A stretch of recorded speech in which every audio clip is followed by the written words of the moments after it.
discuss abstract classes. Classes can be either abstract or concrete. Abstract or concrete classes. For example, suppose that you have a base class, say figure. Figure is a base class. Now, this figure can be either a circle, then triangle is another figure, and rectangle is another figure. Rectangle.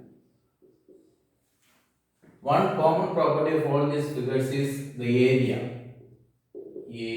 of a figure. That means another property is perimeter of the figure. Perimeter. Okay, that means I am going to have a class called figure, and in this figure the area is you have to calculate the area of a particular figure and the perimeter of a particular figure. Now, when you are talking about figure in detail, the method for calculating area of a circle is it needs only the radius of the circle, and area is equal to pi r square here. Area equal to pi r square, and perimeter is equal to 2 pi r.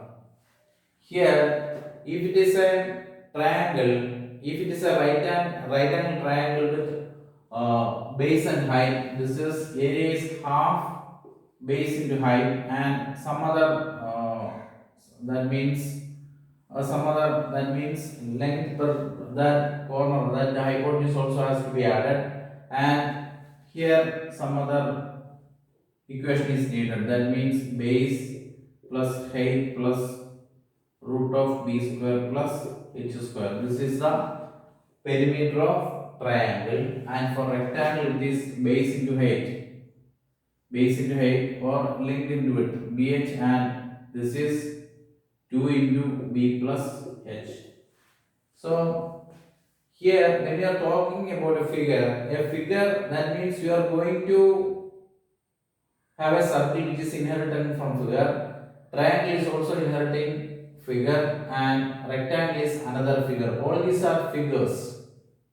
And now for a particular figure it should have an area and it should have a perimeter.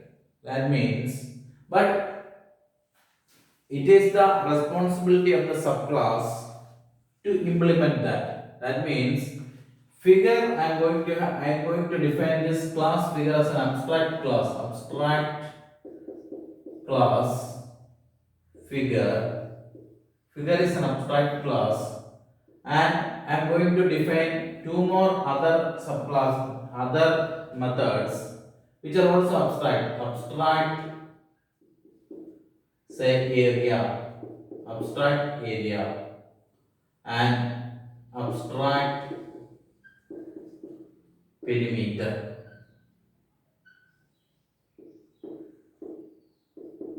Here the meaning of this is, here this is a blueprint for a figure. A figure is if you have a figure, then it should have an area and it should have a perimeter. And once you have, if it is a circle, then circle is a type of figure, triangle is another type of figure, and rectangle is another type of figure. And now if you are creating a concrete class, that means I am going to have a concrete class circle. That means class circle extends figure. That means from figure you are going to create a subclass called circle, and here you have an abstract class. Here you have an abstract method, here another method. Once you have implemented this, then only you can create objects from this.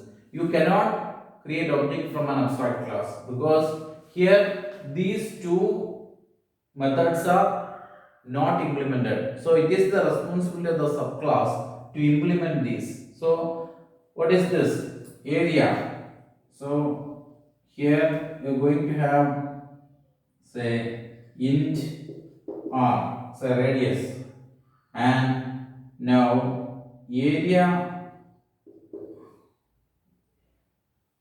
abstract area, and area is system dot out dot println. What is that? 3.14 pi into r into r. So this displaying, what is that? This displaying the area of the circle. This displaying the area of the circle.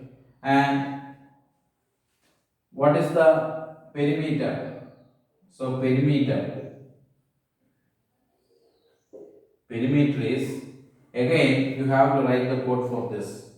So in this way, so when we are discussing the examples, we will be thorough with that. Here the meaning is you have an abstract place class, and here that is the blueprint of that type of objects. And once you have a particular object of some type, then it is the responsibility of the subclass to implement the abstract methods.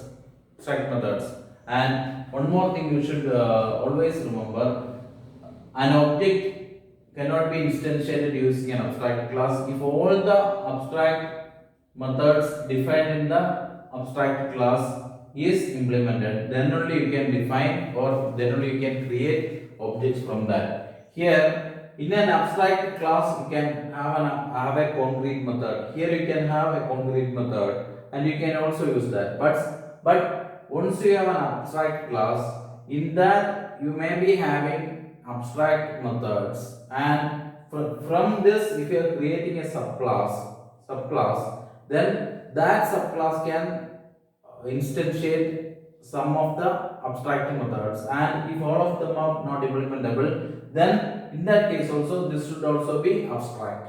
That means after implementing, that means if all the abstract methods of this abstract class is implemented, then only you can create objects of that subclasses. So you cannot create an object from this abstract class.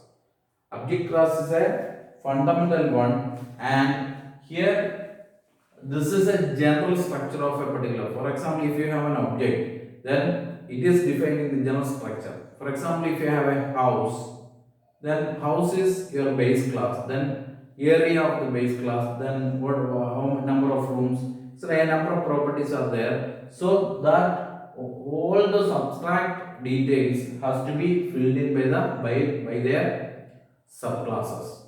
Once the abstract methods of the abstract class are implemented, then only you can create objects from that class.